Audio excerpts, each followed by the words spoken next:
தினம்தோறும் விளக்கேற்ற நல்ல எண்ணெய் இதயம் நல்லெண்ணெய். கொள்ளை நிலவில் கழிப்பது இன்பம், மலை மார்பில் சுரக்கும் அருவி, மசகில் நடக்கும் மாலை தென்றல், எல்லாம் இன்பம். ஏல் இன்பம், இசை இன்பம், நாடக இன்பம். எனினும் எனக்கு எது தெரியுமா இன்பம்? நான் நீண்ட நாள் கனவு கண்ட இலக்கிய உலகின் பொக்கிஷமான ஈரோடு புத்தக திருவிழாவில் நின்று பேசுவது ஒரு பேச்சு. மேடையிலே ஆற்றல் மிக்க கலை உலகினுடைய மார்க்கெட்டிங் அண்ணன் சிவகுமாரில் ஆரம்பித்து எனது நெஞ்சிற்கினே எழுத்தாளர் பெருமக்கள், இஸ்லாம கிருஷ்ணனில் இருந்து எத்தனையோ எழுத்தாளர் பெருமக்களை எல்லாம் மேடை ஏற்றி அடக்க பார்த்த இந்த மேடைக்கென்றே பிறந்த ஒரு மேடை என்று சொன்னால் அது அன்பிற்கினே அண்ணன் தோழர் ஸ்டாலின் குணசேகரன் ஐயா அவர்களுக்கு எனது நெஞ்சம் நிறைந்த வணக்கத்தை முதலில் சொல்லுங்க. அவளை எதையெல்லாம் ரசிச்சிருக்காரு பாருங்க. வீட்டுக்கு பேர் பகத்சிங் எல்லாம் இருந்த என் கட்சி தோழர்கள் கூட அதை கவனித்திருக்க மாட்டாங்க, அதை அழகா கவனித்திருக்கிறார். கூடுதல் தகவல், என் மூத்த மகன் பேர் மட்டும் பகத்சிங் கிடையாது, ரெண்டாவது பையன் பேரு தீரன். அதுவும் சுதந்திர போராட்ட வீரனுடைய பேரை தான் எங்கள் வீட்டில் வைத்திருக்கிறாங்க. ராஜ்மோகன் பேரே காந்தியினுடைய மகனினுடைய பேர் தான். என் தாத்தா ஒரு ராணுவ வீரன். எங்கள் வீட்டில் சுதந்திர வேள்வியில் தமிழகம் இருக்கிறது. தமிழ்நாட்டில் இருக்கிற ஒவ்வொரு வீட்டிலும் இருக்க வேண்டிய ஒரு நூல் சுதந்திர வேள்வியில் தமிழக விடுதலை போராட்டத்தில் தமிழக வீரர்கள் கண்ட அந்த ஒரு மிகப்பெரிய பங்களிப்பு, இருட்டடி செய்யப்பட்ட அந்த ஒரு உண்மையை இந்த உலகத்திற்கு சொல்வதற்காக ஒவ்வொரு வீட்டிலும் நீங்கள் அதை வந்து வாங்கி வைக்கணும். சிறப்பான ஒரு மேடையிலே நூலகர் ஐயா அவர்களுக்கும் மாண்புமிகு சட்டமன்ற உறுப்பினர்கள் அன்பிற்கினிய சண்முகனுக்கும் எம்எல்ஏ அவர்களுக்கும் ஊடக உறவுகளுக்கும் சிறப்பான முறையில் தன்னார்வலராக பணியாற்றிக் கொண்டிருக்கக்கூடிய அந்த அன்பு தோழர்களுக்கும் காவல்துறை மற்றும் தீயணைப்புத்துறை நண்பர்களுக்கும் இப்படி ஒரு கூட்டம் உலகத்தில் இல்லைங்க. ஒரு புத்தகத்தை முழுமையாக வாசித்து முடிக்க வாழ்நாள் முழுக்க எடுத்தவர்கள் உண்டு. ஒரே ஒரு பக்கத்தை படித்துவிட்டு அதை வைத்து தன்னுடைய வாழ்க்கையே மாற்றிக்கொண்டவர்கள் உண்டு. நான் பள்ளிக்கூட படிப்பை படிக்கின்ற வயதில் கொஞ்சம் நமக்கு சேர்க்கை சரியில்லை, வன்முறையின் மீது நாட்டம் அதிகம். அப்ப இப்படியே நமது வாழ்க்கை போய்விடுமா என்று எனக்கே ஒரு மீது ஒரு சுய வெறுப்பு வருவது உண்டு. ஒரு பள்ளிக்கல்வித்துறை அமைச்சராக நான் சந்திக்கின்ற போதெல்லாம் ஆசிரியர்களிடம் ஒன்னே ஒன்று சொல்றேன், என்ன தெரியுமா? இங்கேயும் சொல்றேன், தயவு செய்து ஒரு பிடி வகுப்பை கூட தயவு செய்து கட் பண்ண விளையாட வேண்டும் என்று விளையாடிக்கொண்டே இருந்தோம். பொழுது சாய்ந்தது. அந்த போட்டியில் நான் வந்து கிரிக்கெட் விளையாடிட்டு பொழுது களத்தெடுப்புல இருக்கேன். என்ன நோக்கி ஒரு பந்து, மிக மிக முக்கியமான பந்து, அந்த மேட்சோடைய கடைசி ஓவரோட கடைசி பந்து. அதை என்னோட நான் கடவுளை வேண்டிக்கிறேன், நம்ம கிட்ட மட்டும் பந்து வந்துடக்கூடாது. தப்பி தவறி விட்டோம்னா அடுத்த சம்மர் வெக்கேஷன் ஒரு வருஷம் நம்ம கூட சண்டை போடுவாங்க பசங்க. என் துரதிர்ஷ்டம் என்ன நோக்கி அந்த பையன் அடிச்சிட்டான். ஓடி அந்த குதிரைக்குள்ளார போய் பந்து எடுக்கிற வேகத்துல கையை விட்டேன். நான் அந்த இளம் வயது, பொழுது இறங்கி வெளிச்சம் குறைவாக இருந்த அந்த நாள் தவறி போய் அந்த பொந்துல கையை விட்டா அதுல பாம்பு பொந்து. ஏதோ கையை பிடிக்குது, கை வலிக்குது, உள்ள இருந்து வெளியில பந்து வரும்னு எடுத்து பார்த்தா நல்லா அப்படி தக தகன்னு மின்னக்கூடிய ஒரு கட்டுவிரியன் பாம்பினுடைய நடுவரில் தப்பி கொண்டு கையெல்லாம் சுட்டுது. எனக்கு முதல்ல புரியல, என்னது ஏதோ பள்ளியா என்னதுன்னு உதறி பார்க்கிறேன். அது உடம்பெல்லாம் அப்படியே சுத்துது.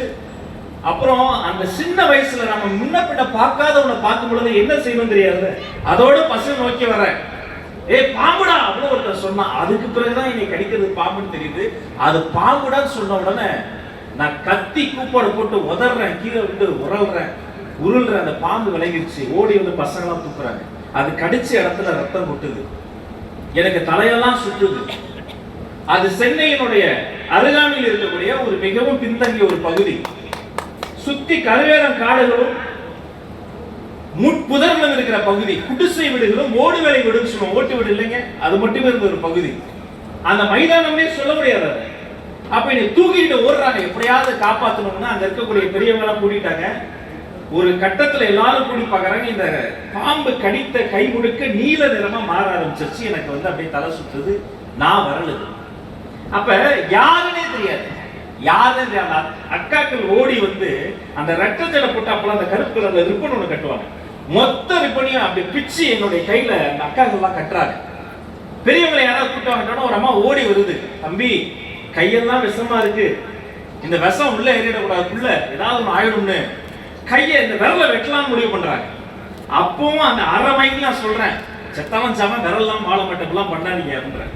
டோப்பாஸ்பேட் எடுத்துட்டு வந்து வெட்டுறாங்க, தண்ணியை கொண்டு வந்து தெளிக்கிறாங்க, பிள்ளையை தூக்கி உழுக்குறாங்க, தம்பி தூக்கிறாதுன்றாங்க. அப்ப என்னுடைய சித்தி விட அங்கதான் இருந்தாங்க, அவங்களோட பெரிய சண்டை, அம்மாக்கும் அவங்களுக்கு பேச்சுவார்த்தை இல்லை. அங்க என்னுடைய அண்ணன் இருந்தான், அவன் ஓடி வந்து ஐயோ என் தம்பிக்கு இப்படி ஆயிடுச்சுன்னு சைக்கிள்ல வச்சு சைக்கிளோட என்னை கட்டி, என் அண்ணனுடைய நண்பனை சைக்கிள் நிறுத்தாம ஓட்டு எப்படியாவது நம்ம ஆஸ்பத்திரியை கண்டுபிடிச்சிடணும்னு சைக்கிள் ஒருத்தர் ஓட்ட பின்னாடி என்னை சேர்த்து கட்டி கூடவே அந்த அண்ணன் ஓடி வரான். ஒரு கட்டத்துல அவரால் ஓட முடியல, மூச்சு இறக்கிட்டு சட்டையை பிச்சுக்கிட்டு ஓடுறாரு. அதை ஓட்டுற அண்ணன் சொல்றாரு, ஏண்டா நான் வேணா கொஞ்சம் மெதுவா ஓட்டவா? வேண்டாம் தம்பிப்பா, உயிர் முக்கியம், நிறுத்தாம நீ ஓட்டு. ஓடி ஓடி ஓட்டி ஓட்டி ஓட்டி ஓட்டி கொண்டு போய் ஒரு சின்ன ஆஸ்பத்திரி, 10க்கு 10 தான் இருக்கும், ஒரு பச்சை கலர் துணியால மூடி இருந்தாங்க. உள்ள போயிட்டோம்னா அந்த மருத்துவர் முதல்ல கேட்டார், இப்ப ஏன் அழுகுற? கை கால் எலும்பு முறிஞ்சிருச்சா? வலிக்குதா? ஒண்ணும் இல்ல, மயக்கமா தானே இருக்கு. சரியா போய் நான் ஊசி போடுறேன், ஒன்னாக ஊசி போட்டார். அப்பதான் அழுகை நிறுத்தினேன். வெளியில போய் அந்த பச்சை துணியை மூடிட்டு அண்ணன் சொல்றாரு, கேஸ் குலைக்கிறது கஷ்டம், ஜிஹெச் மாதிரி கொண்டு போயிருங்க. எனக்கு கேட்குது. மறுபடியும் வீறிட்டு அழுகுறேன். வெளியில வந்து அந்த சைக்கிள் ஓட்டுறவர் பாருங்க, அவர் அதுக்குள்ள ஒரு ஆட்டோக்காரரை கூப்பிட்டு வந்தார். அந்த ஆட்டோல தூக்கி போட்டு என் தம்பிக்கு எப்படியாவது கொண்டு போய் அந்த ஜிஹெச்ல மட்டும் நீங்க சேர்த்துருங்க, நாங்க இந்த பக்கம் போய் எங்க பெரியமாக்கு தகவல் சொல்லணும்னு அவரு என்ன வேணும் தகவல் சொல்ல போயிட்டாங்க. ஆட்டோ டிரைவர் என்ன, ஆட்டோவில் நான் தூக்கிற கூடாது, நீ வந்து ஒரு கையில எண்ணெய் பிடிச்சி ஆட்டோ பிடிச்சி முறுக்கிட்டு நான் 7ஆம் வகுப்பு ரொம்ப படிச்சுக்கிட்டு இருக்கேன். 7ஆம் வகுப்பு படிக்கிற ஒருத்தங்கிட்ட அவர் கேட்கிறார், தம்பி ஏபிசிடி சொல்லு, 1 2 3 சொல்லு. நான் சொல்றேன் சொல்றேன், எனக்கு 1 2 3 தான் வந்து 4 வரும், நாக்கு உலருது. சரி முடிஞ்சிருச்சு, அவ்வளவுதான், இந்த சின்ன வயசுல உலகத்தை விட்டு போறோம் அப்படின்னு நினைச்சுக்கிட்டு போய்கிட்டே இருக்கேன். இதற்கு நடுவில் வீட்டில் இரவு தக்காளி சட்னி செய்வதற்காக தக்காளி பழத்தை நறுக்கி கொண்டிருந்த என் தாய் என்னோடு விளையாடிய அந்த பொடியன்கள் ஓடி போய், அம்மா ராஜமோன பாம்பு கடிச்சிருச்சுமான்னு சொன்னது மட்டும் தான் தாமதம், மொத்தத்தையும் தூக்கி போட்டு. அப்ப ஆட்டோ இல்லை, எந்த வசதியும் கிடையாது, வெறுங்காலோடு அந்த தாய் ஓடி வந்து கொண்டிருக்கிறாள். நான் இருக்கிற திசை நோக்கி ஓடி வருகிறார்.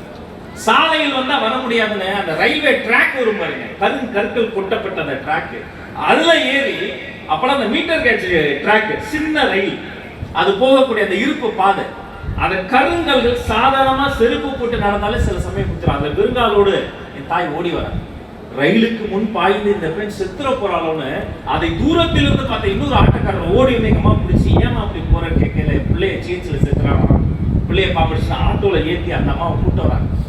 ஜிஹெச்ல இறங்கி ஒரு முழு சினிமா படத்துல பார்க்க 10 மருத்துவர்கள் என்னை சூழ்ந்து கொண்டு என் ஆடையை கலைந்து எனக்கு ட்ரிப்ஸ் ஏற்றிக்கிட்டு என் கண்ணை பரிசோதித்து ரத்த மாதிரி எடுத்து உள்ளே தள்ளி கொண்டு விரைந்து கொண்டிருக்கலாம். நான் அம்மா அம்மான்னு அழுதுகிட்டே இருக்கிறேன்.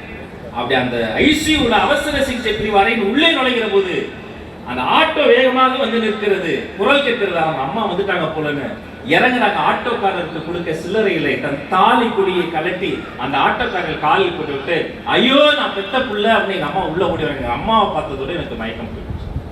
2 நாட்கள், 2 இரவு, 2 பகல் போராடி என்னுடைய தாய் அங்கிருந்து என்னை மீட்டெடுத்தாள். விழித்தவுடன் எப்படிமா வந்தேன்னு கேட்டேன். ட்ராக்ல ஓடி வந்தேன் சாமி. ஏமா ஆட்டோ கிட்ட வச்சு கொண்டாட கூடாதா? இல்ல தம்பி, ஆட்டோக்காரர் ஒருத்தர் பார்த்து கூப்பிட்டு வந்தாரு, இறங்குற அவசரத்துல காசு இல்ல, என்னமா பண்ண, தாலிக்குடியை கட்டி கொடுத்துட்டேன். அதோட விடல, நீ உன்னுடைய ட்ரீட்மெண்ட்ல படுத்திருந்த, அவர் யாருன்னு எனக்கு தெரியாது. அந்த ஆட்டோக்கார தம்பி ஒரு 1/2 மணி நேரம் கழிச்சு உன்னை மறுபடியும் இந்த நார்மல் வார்டு கொண்டு வர போறேன்னு தெரிஞ்ச உடனே என்கிட்ட திரும்ப வந்து புள்ள உசுரோட காசாம இந்த தாலியை நீயே வச்சுக்கமனை கையில திரும்ப கொடுத்துட்டு போயிட்டாருப்பா. அவர் யாருன்னே தெரியல. எனக்காக ரிப்பன் கழட்டியது யார்? சைக்கிளை வைத்து ஓட்டியது யார்? இந்த குழந்தையை ஜிஹெச்ல சேர்க்க சொன்ன அந்த மருத்துவர் யார்? ஒரு இருப்பு பாதையில ட்ராக்ல ஒரு பெண்மணியை தன்னோட ஆட்டோவில் ஏற்றி கூட்டி வந்த அந்த மனித தெய்வம் யார்? எதுவுமே தெரியாது. ஒரு உயிரினுடைய அருமை அன்று எனக்கு புரிந்தது. வெளியூரில் இருந்து என்னோட அப்பா அடித்து பிடித்து ஓடி வந்தார். அவர் எதுவுமே சொல்லல. பிள்ளை பழச்சிட்டானா, உனக்கு என்னப்பா மைதானத்துல இது மாதிரி குட்டி சொல்லலாம் வேலை, நாம தான் வீட்டுல நிறைய புத்தகங்கள் வாங்குறோமே, நீ நூலகம் போப்பா, நீ நல்லா படிப்பா அப்படின்னு. வேறு வழி இல்லாமல் விளையாட்டு மறுக்கப்பட்டு நான் இருந்த பல்லாவரத்துல மரமலை அடிகளார் வீட்டுல கொஞ்சம் புத்தக சேகரிப்பு, சின்ன நூலகம். அந்த நூலகத்தில்